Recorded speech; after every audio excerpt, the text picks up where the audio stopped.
Our main topic this week, since you have been waiting so patiently, is 5e Revisited. We have talked about so many things. We've talked about Chapter 1. We've talked about Chapter 2. We've talked about Chapter 3. And we've talked about Chapter 4. Guess what comes next, Teos? 19. No? Close. You're only off by 14. We are going to talk about Chapter 5, which covers equipment. And the first thing I thought when I saw that equipment came up next in our talk was, equipment, who cares? Who even bothers with equipment? It's not important in the game. That was just my quick Yeah. my thought, the first thing that came to mind. And then I was like, "Oh, slow down there, Slappy. Let's really take a look at this." And as the more I thought about it, I realized how important it is, not just for game design, but for really, it gets to the heart of what a role-playing game is and can be, or doesn't want to be, depending on your take on Yeah. role-playing games. So, what are some of your initial thoughts on this Chapter 5 equipment topic? Yes, well, Slappy, I had a very similar initial thought, and then I immediately, like, kind of like you, I go like, and I recoil in pain because I think back on when I started playing, and equipment was like the candy store, right? Like, it was a dream, and I remember making a character and thinking like, oh, I don't know that I have enough, silver to buy the mirror and the, bullseye lantern. Oh no, that's too unaffordable, but just going through those choices, and it just felt like being a kid at a toy store or at a candy store. And that causes me to reflect on 5th edition, where its equipment has become so meaningless, and I don't want it to be that way. But I also, I think, now know enough about design to see why we are where we are. And so it's all very fascinating, right? And games handle it super differently. There's so many games where, especially games with guns, right? There are like 40 types of guns, and they all matter. And someone has sat down with a spreadsheet and calibrated every single game, every single gun to be slightly different in a different way so that it matters, right? Right. And that's sort of where we are with equipment now in D&D. It's, are the differences between the equipment that you can get so important, especially when you talk about weapons and armor, that they need to be there or not. But if we step all the way back and you say, what's the point of equipment? We have to look at it through these couple of lenses where we should be looking at all stuff role-playing game related, which is, for role-playing game is a machine, a narrative engine, but also a mechanical game. Then what does equipment do for the storytelling part of the game, for the game mechanical part of the game? And can equipment elegantly meld those two aspects together to make them work together the way we like our games to do? So we're not turning off the story part of our brain to play it, and then turning off the game and turning back the story part back on to play that part of the game. We want them to work together. So let's see if they do, and let's see if they can or cannot. So what does equipment add to play? How is wealth important? Yeah. How is lifestyle important? Because currency is a kind of equipment. What are some of your thoughts? Yeah, I mean, I always think about how, and again, to me, it's the contrast between 5e and other editions, where people would often say, who has rope? And in 5e, the answer is everybody. Everybody chooses a pack. That pack has rope in it. And so Right. everybody has rope. And it's inconsequential. And that was one of the common checkpoints where you'd tag into equipment. But even beyond that, like whether you have the climber's kit or not, almost never comes up, because it just becomes this, it's so taken care of that it's almost not even worth looking at in your sheet. And that's one of those things that happens, right? Incentive wise, if you put the incentive of, if you put a player's focus on, here's gold, spend it, then they have an incentive to care about what they chose to buy and give it a reason and an idea. When you just give someone a pack, they don't care about it in the same way. and they're unlikely to do that much with it. And I think we see that in fifth edition. So it adds very little to play because the assumption is you're going to be fine. And more than ever, fifth edition just assumes anything in an adventure can be handled by any character regardless of their loadout, gear, equipment, whatever, right? Which is kind of fascinating. Right.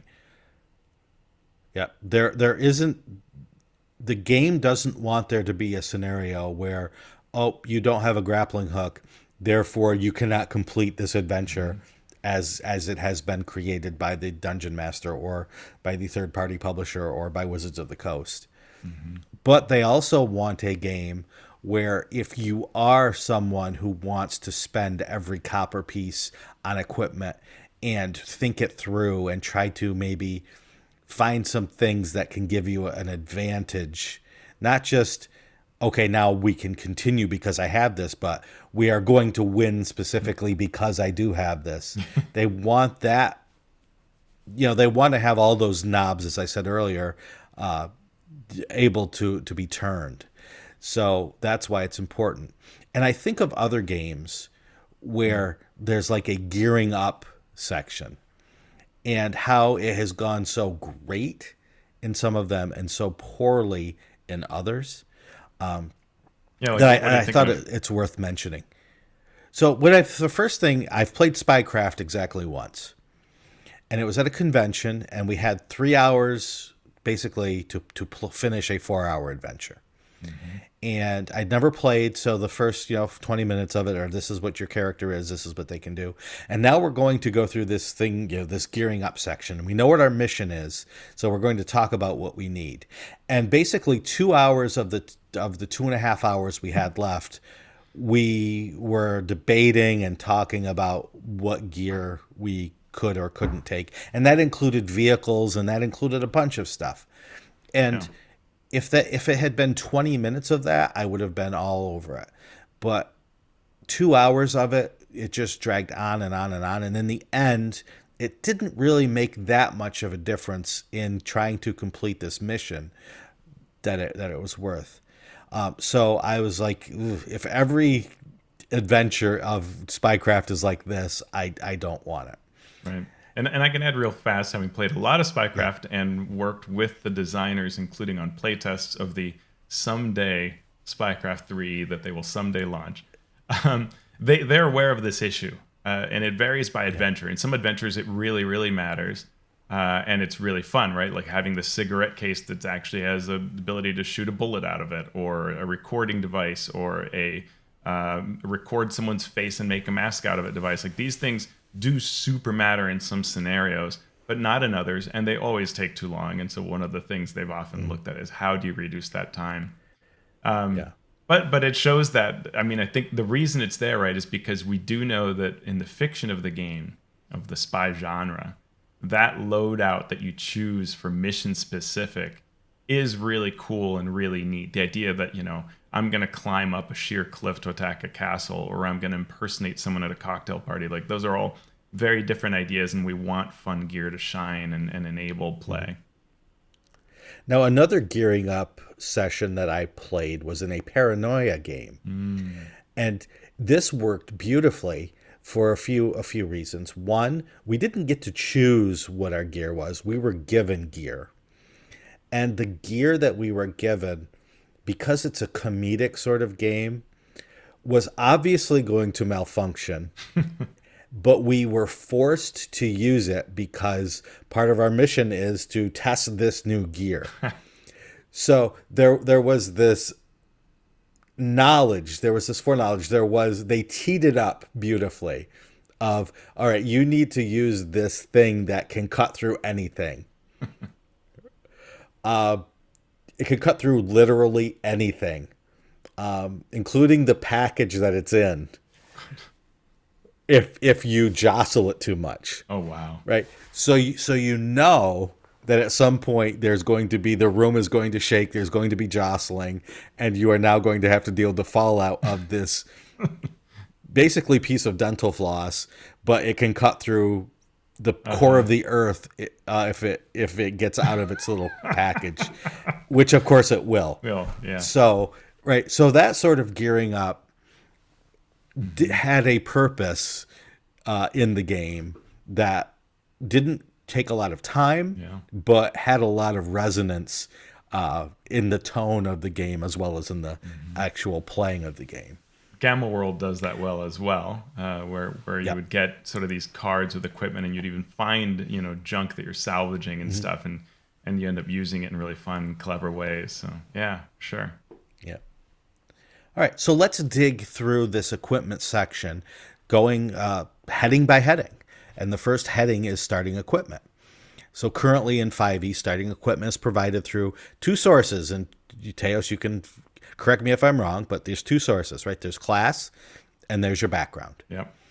Hmm. And you do get gold as part of that starting equipment. So if your game master allows it, you may buy something with that gold that you receive as part of your class or background. So far, so good? Yep. And usually you can cash out, so you can choose to not have the starting equipment and just get gold, or you when you get to your Hmm. background phase, you get the background equipment plus a little bit of gold. Right. So the question that comes to mind right away is the game better or worse if new characters need to buy equipment rather than just receiving it as part of some other package that they do during character creation?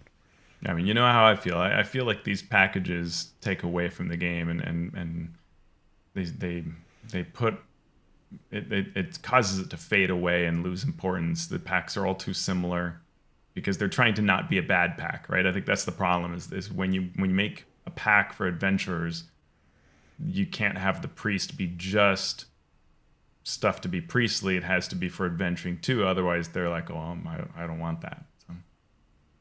So everybody has rope. Now, if my question changes to is the game better or worse if new players need to buy equipment rather Mm. than just receive it, does that change your answer? Yeah, I mean, I see what you're getting at. Sure. It's not that I want to bog down people with this, but I will say that some of it depends how onerous is character creation to begin with at level one, right? You and I in previous versions of this had advocated for a very, very simple piece. And I think that if you think of like the AD&D book, all the equipment was on like one page. It was really easy to scan it and make some choices. Plus, you couldn't afford most of it anyway.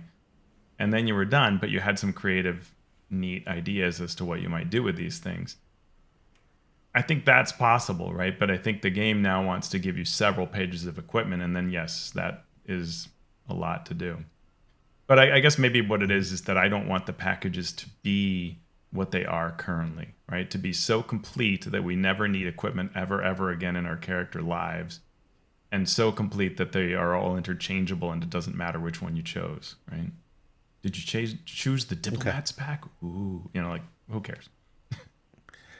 Okay, so are you talking about the packs or the packages that you are given by choosing a class or a Well, yeah, I guess I'm background? talking more about the packs. So, and to differentiate, right? Usually, what it means for a class is you sort of get a series of bullet points that you go through, and so you say either a short sword or a simple weapon, either a leather armor or a shield and whatever, and that kind of choice, right? There's sort of these little choices that you get to make through, and then you get a pack, and the pack has sort of your adventuring gear, your Mhm. random stuff like rope and yeah, whatever it is, Okay. caltrops and oil. And, So you're okay with the packages. I'm a fighter and a noble, so therefore I get the fighter stuff, the noble stuff. yes, You don't like the adventurers pack that contains all of the stuff that people yeah, can overlook. yeah, Okay. probably. I think that I mean, I can, being the opinionated person I am, I can take any one of those little bits and want to file it away. But as a general concept, I think that's fine. To me, the packs just intersect too much. Like I've said, I don't know. What do you think? I agree with you to a point. I I am okay playing a game where equipment matters and every copper piece matters and encumbrance matters. if that is the depth and the level that the players enjoy playing at. So I I am mean, also fine saying, yeah, because another thing we could do, right? Let's say that we have been empowered with creating the new edition of Dungeons and Dragons, and we're looking at this fifth edition 2014 book, and we're saying, how do you want to redo this, right? Because another possibility is to say, you have the gear you need. You don't need to look at it, right? And a lot of role playing games do that. They just, you have gear. We're not going to talk about it. You're a fighter. You have fightery stuff. Whatever you need, that's why you have skills, right? Make a skill check. You have the equipment you need for that skill check. Should it just be that? and I'm okay with that. I'm okay if that's the game you want to play, that you totally have everything you need, and you even have weird things if that's what the game calls for. So I'm going to press you further, Oh, you though. need a You, if you, Sean, yeah. are making the new 5e, which path do you push for and why? If me as just Shawn who wants to create a cool game, I go with the much less equipment route. I want the game to be picked up and played quickly, and I want people to get to the joy of the game without having to decide whether they want to read over all this equipment. Shawn, the person who has to sell things in order to make a living, I am going to put out 27 books of equipment that the most ardent copper pinching players who love to customize right down to the Yeah. very, bones of their fingers will want to buy, Yeah, that's because fair. that's the business I'm in, Yeah, yeah, no, and I and the suspect that audience is wide. I think that I would begin trying to make equipment matter, and I think I would probably end up giving up and say it should be, if I wasn't approaching it from the business standpoint, I think I would look at, okay, I want this game to have equipment. I want the silver mirror to matter. I want the belladonna sprig to matter. And then I would probably end up going, this is a design waste of time. Let's just get rid of equipment for 90% of it. And that's exactly right. That is exactly right. What you're saying is, once you decide to get that to that granular level of, does it matter if my mirror is silver or gold, Hmm. you have to put elsewhere in your game things that draw up Yeah. on that. Or Because even if if you you have a don't, mirror, right? right. Well, yeah, that's what I mean, right? If you have a mirror or not. Hmm. And that gets to the people who say, I have a shield. Obviously, if I have a shield, I have a mirror because it will reflect. Well, will it? And if you make mirrors important in your game, then you need to say your armor and your shield do not reflect Yeah. images unless it specifically says it in the armor or shield that you have. Yeah, because someone's going to Because say, I maybe now saw the your original magic. Clash of the Titans. I don't need a Exactly. mirror. I'll use my shield. Exactly. Exactly. And so, what sort of game and what sort of player Hmm. and what sort of game master are you writing this edition for, this game Yeah. for? Because the worst thing you can do is create all of these things and then not have them make any difference in the actual game play or story that you've built your game to support. And the thing is, these So, days, right, when yeah. we're writing an adventure, if the idea is that you can turn the Medusa to stone, there is something reflective in the room, right? Like we've Mhm. put a thing there anyway, Right. because that's the engagement we're going for. And so it is true that these days it's sort of, yeah. And I think there's so much more information too that people are just, you're not expecting sort of wild random ideas. The wild random ideas are now all pretty well known and Hmm. established, right? The, Right. oh yeah, reflect the Medusa's gaze back upon herself. That's already established. So everybody knows that that's a thing you can try to do. And yeah. Yeah. Hmm. I mean, you and I played Living Greyhawk, and we loved Living Greyhawk, Yeah. and we wrote for Living Greyhawk, and we administered Living Greyhawk. What was the main when Living Greyhawk first started? What was the main criticism of it, other than I have to travel to a place. What was its nickname? Do you remember the nickname for Living Greyhawk? Living, Well, there was the whole thing about taking every single thing you could and selling it. yeah, right. It was called Living Accounting.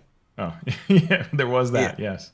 right. It was called Living Accounting because you had to keep track of every single thing and every bolt and every coin, and And what I was thinking was that people. we would say we greyhawk the bodies, right? Which Right, was we exactly. take every sellable thing off of these Yep. bodies, DM. Whatever we think has Yep. worth, we are taking it, right? We just went through the hideout of the thieves guild. It's a house.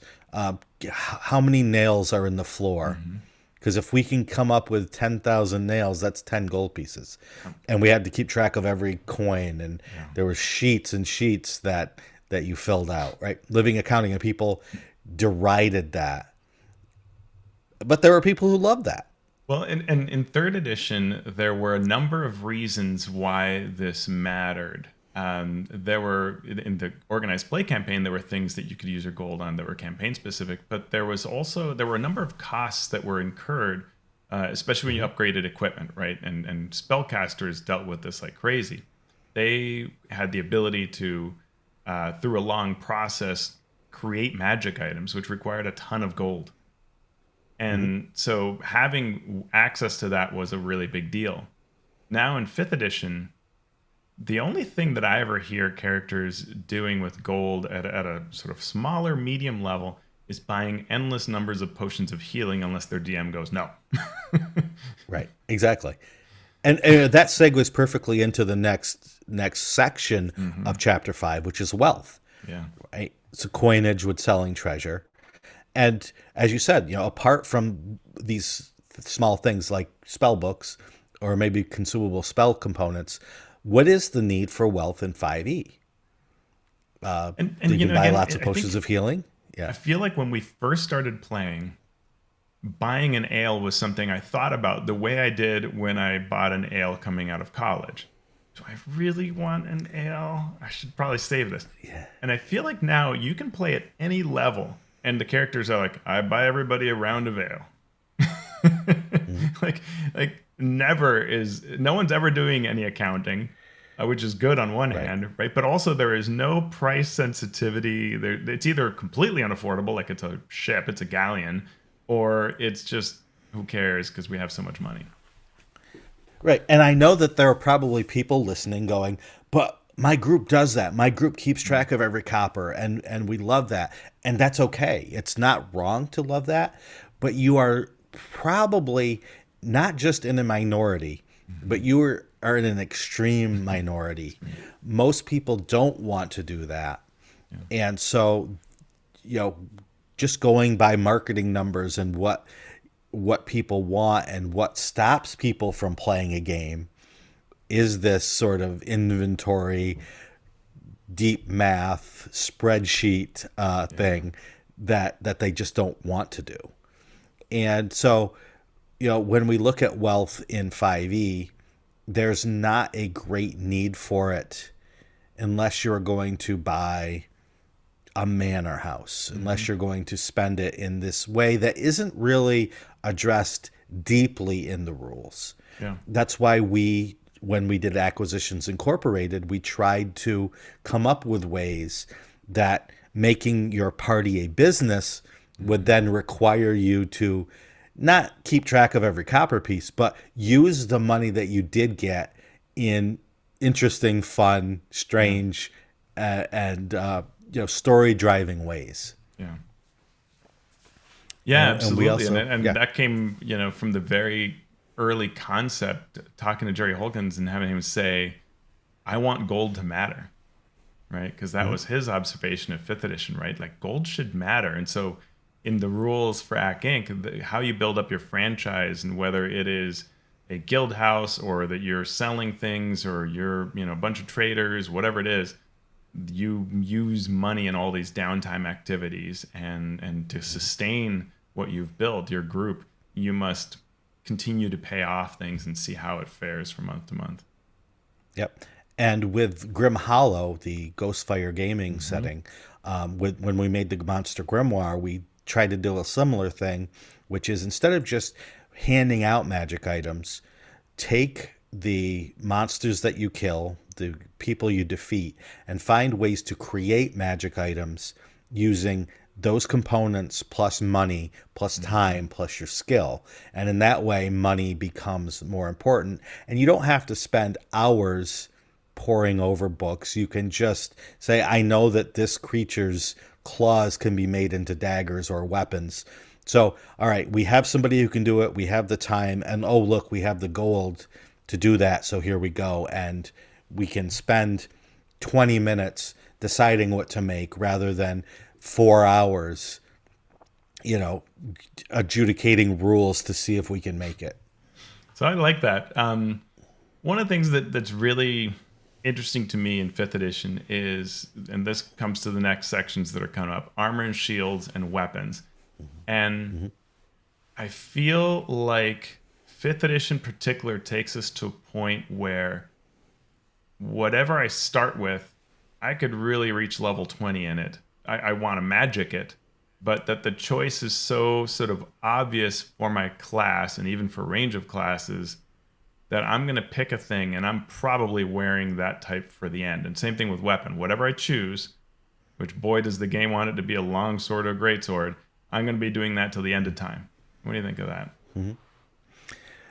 Yeah, I think this goes into a larger game design discussion that we could have, about optimal choices, about game balance, about all of those things, and whether it's better to simplify it down to martial weapons do this amount of damage, simple weapons do this amount of damage.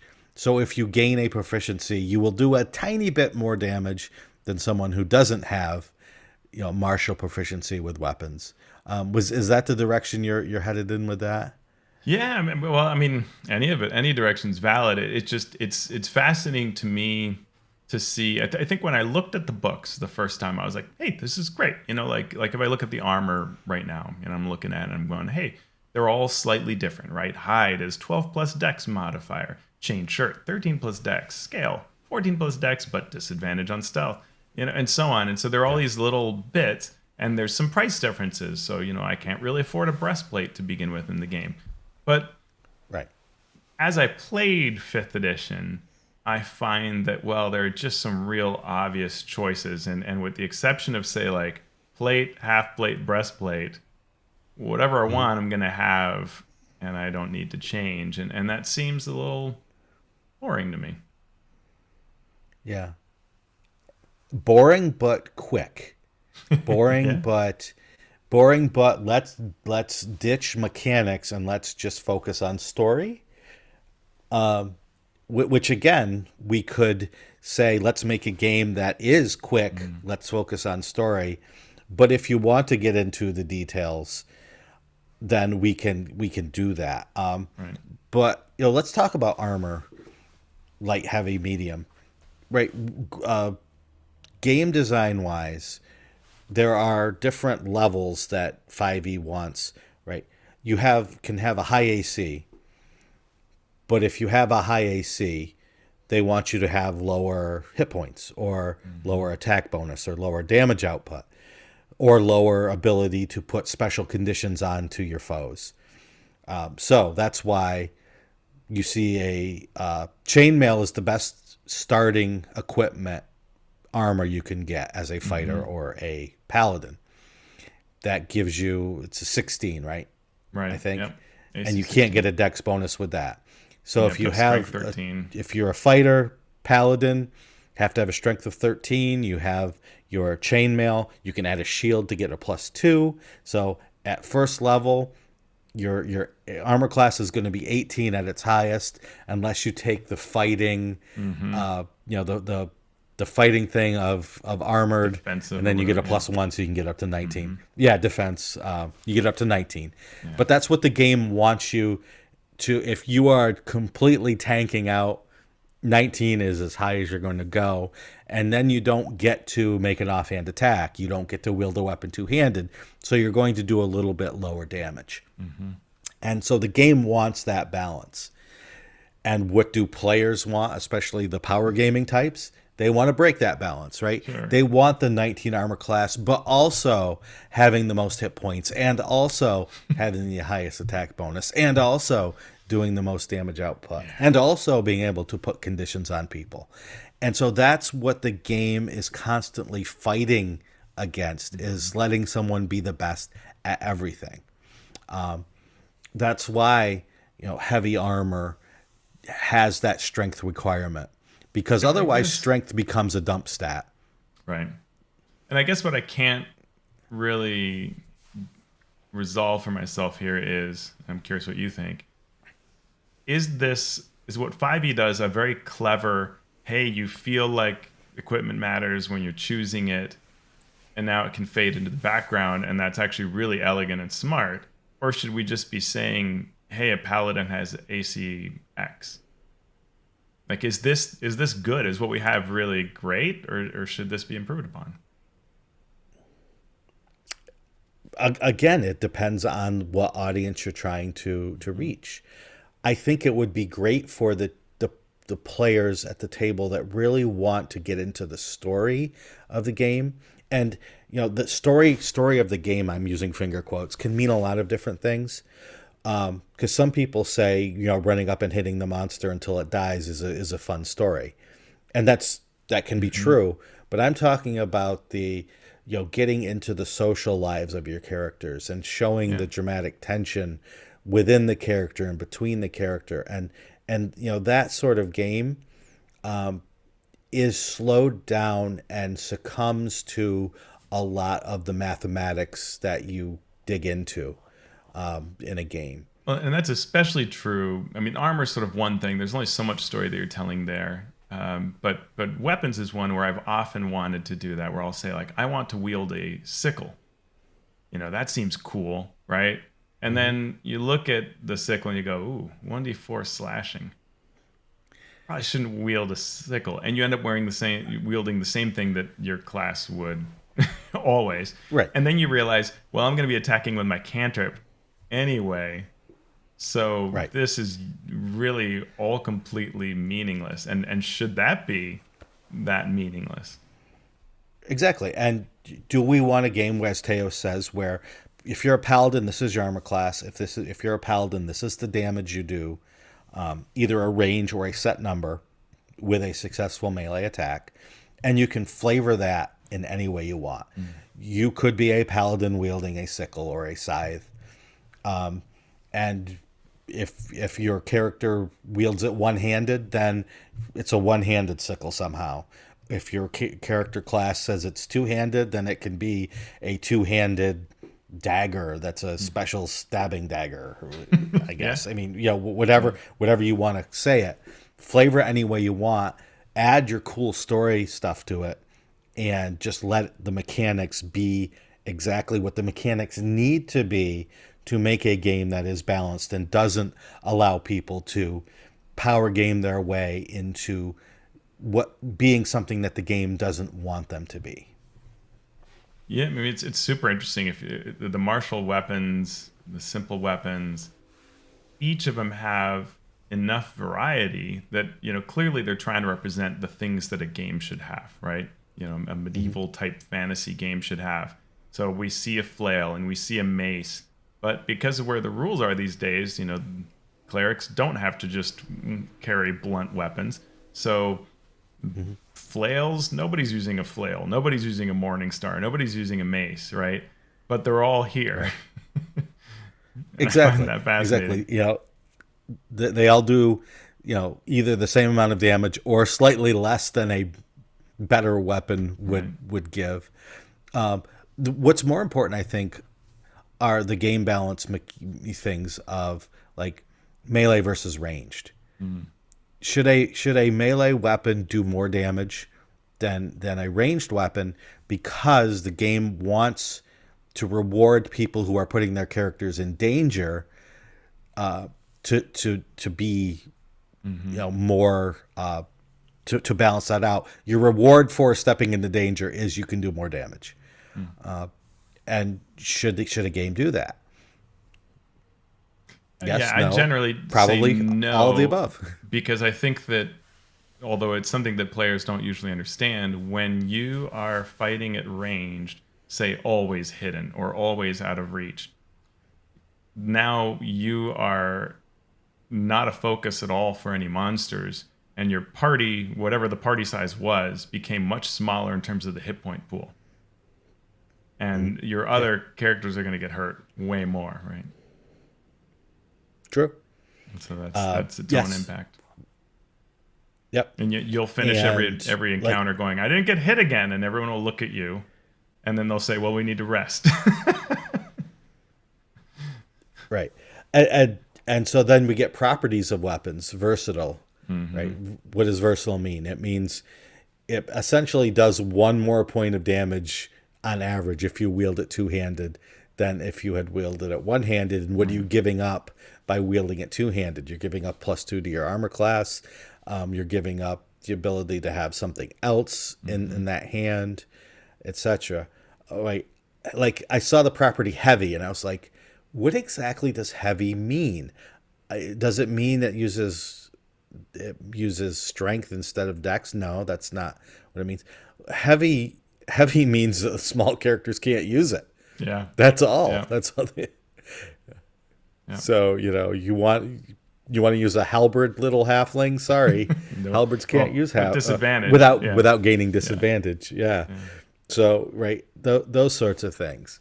And yet they clearly are looking at this, right? So like the short sword has moved in the 1D&D playtest from being a martial or from a martial weapon to being simple. So it's now more accessible.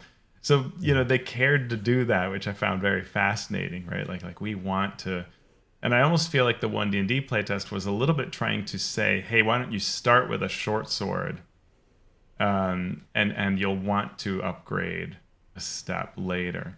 So it was almost like, you can't start with the scimitar. You can't start with D8. You start with a D6 of damage, right? And I thought that was sort of Yeah, interesting. and it is interesting, and they already do that with armor, right? They do Hmm. that with at first level you can have chainmail. Why can't you have plate mail at first level?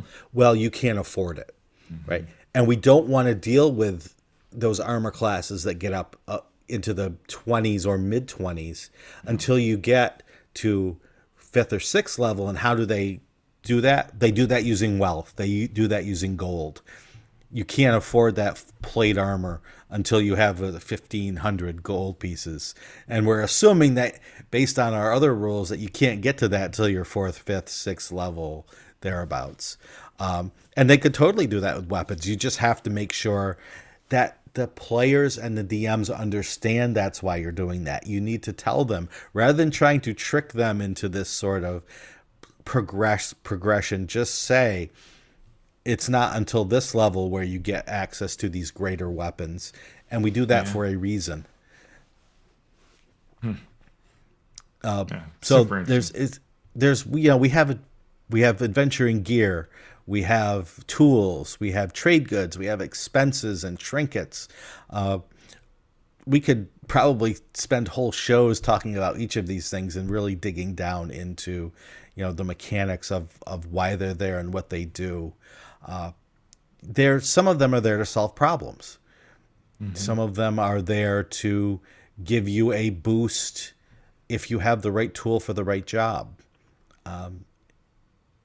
Some of them are there so you could do fire damage if you have no other way to do fire damage Right. if you're Right. fighting a troll, or acid damage if you need to do acid damage. Well, and I think in But worlds they're before all cantrips, yeah. that mattered more. Now, Hmm. if you don't have if one of you doesn't have a cantrip that deals fire, you may not have, alchemist fire either. Is the reality of it, right? Because that doesn't come in a pack. Um, I think Right. players now don't use this, which is really interesting compared to third edition, where you had Tanglefoot bags getting used at lots of different levels, and you had Alchemist Fire being used more because it was a little more potent. Now it's really easy for it to fall out of favor mechanically, right? It scales out almost even at level one, really, compared to when you have D10 fire damage via cantrip possible. You just don't see people flinging Alchemist Fire. which right? I I bemoan mean, a bit. I ball mean, it's not the end of the bearings, world, but ball bearings, yeah, right? I mean, caltrops, right? ball bearings, Even the right? grease spell is toned down. Like Knocking that kind of something, thing is. knocking something prone, knocking something prone can be a huge, Mhm. huge thing, and this lets you at any level take an action that fills up a 10-foot square, and anything in it has to succeed on a DC 10 saving throw or fall prone. You could knock a dragon prone with a set of ball bearings at 20th level, right? And then everyone just I wails mean, the it is a DC 10 bejeebers out dexterity of saving throw, the however. right, right. But I mean, a huge creature doesn't have a lot of dexterity some of the time, so that could be Legendary a resistance. tough save. Now, yeah, right, exactly. I'm using a legendary resistance to make a save against ball bearings. That'd be hilarious. I want Now, to see if that. you're a rogue, right, you could do that as a bonus action to interact with an object. It's true. So I think so. Yeah. So there's all these things that, as we've been talking about over and over and over again, right? We have all this equipment that means something in one sense. It means, does my character have the right thing for the job? Do they need it? Does it allow me to access other abilities like thieves' tools? Can you pick a lock without thieves' tools? Can you search for traps without thieves' tools or disarm trap without thieves' tools? Right. No, No, but probably. maybe, but But it's yes. complicated when you read the rules because maybe it's an arcana check for this trap and maybe Right. Or I have a hairpin and that works, right? And so it's, but there's also like story. We're not even getting into magic items, by the way. This is right. just like normal equipment. Yeah. And the last thing to talk about is expenses, because I think Mm. this is important enough to mention. Right? They talk about your lifestyle and what Mhm. you would pay to upkeep a lifestyle, and I highly doubt that this gets used a lot in Mm-mm. games. But it's a good shorthand for saying how your character or your party more likely decides to present themselves. Yeah. It's a small thing to take 10 gold pieces a day to be an aristocrat or 4 to be wealthy. And by what, third level you could probably afford this. But that can bring story into the mechanics by saying, well, since you have a wealthy lifestyle, when you're down in the gutters trying to get information out of, members of the Beggars Guild, you're less likely to get that information because you Hmm. chose to do this, as opposed to if you're trying to get into the masquerade party and you're maintaining a wealthy lifestyle, you might have a bonus or automatically be able to Yeah. get in because you are the right kind of person to be at this party. Well, and I feel like maybe this should be an optional rule just because it's so often overlooked. And so making it an optional rule would allow it to just be taken off the table when it's not needed and added when it should be. Um, Hmm? and then really highlight it would be my general thinking around this. Yeah. All right. Did you have any other thoughts on equipment? We sort of skipped Yeah, no, that's fine. through a lot of things at the end.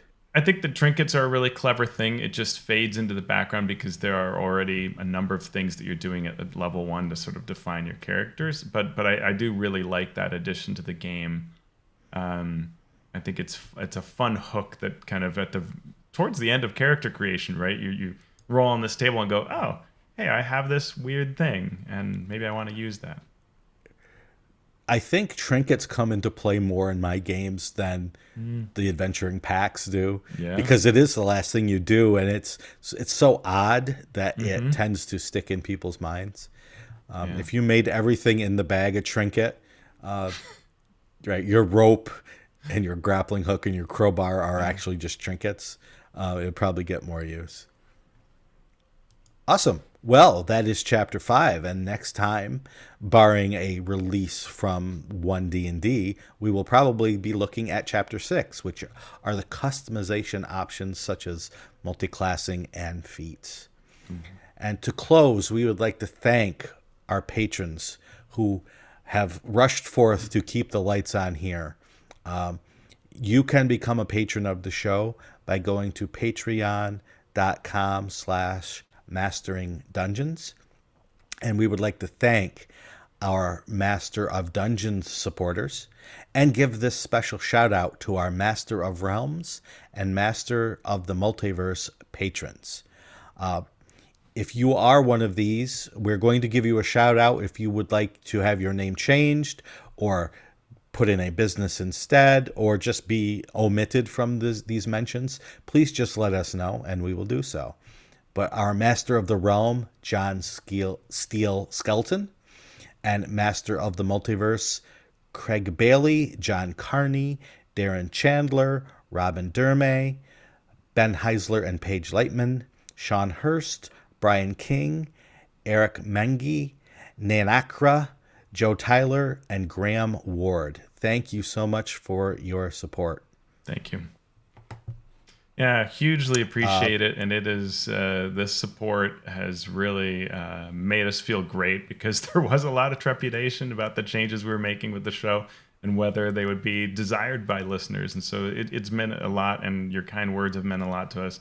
And it's propelled us to do a lot of work on our end, too, to make the show better. So thank you for encouraging that. Yep. And even if you can't support the show via Patreon, we thank you for listening, and you can subscribe to our various things if you leave a review, especially on like Apple Podcast or some of the bigger platforms. It helps our show gain visibility, and so we thank you if you would do that as well. So Teos, where can people follow you specifically in your work on social media? Ooh, you can find me at alphastream.org. From there, I blog, and you can reach all the YouTubes and other efforts. I'm on Twitter at alphastream. Where can we find you, Shawn? You can find me on Twitter at Shawn Merwin. You can follow the podcast's Twitter at MasteringDND. You can join our community and ask questions on Patreon. And you can also follow us and leave comments on the Mastering Dungeons YouTube channel, which does the cool trick of splitting up our news segment and our design segment into two different shows. So you can catch each one individually. Yes, 1 + 1 does in fact equal 2.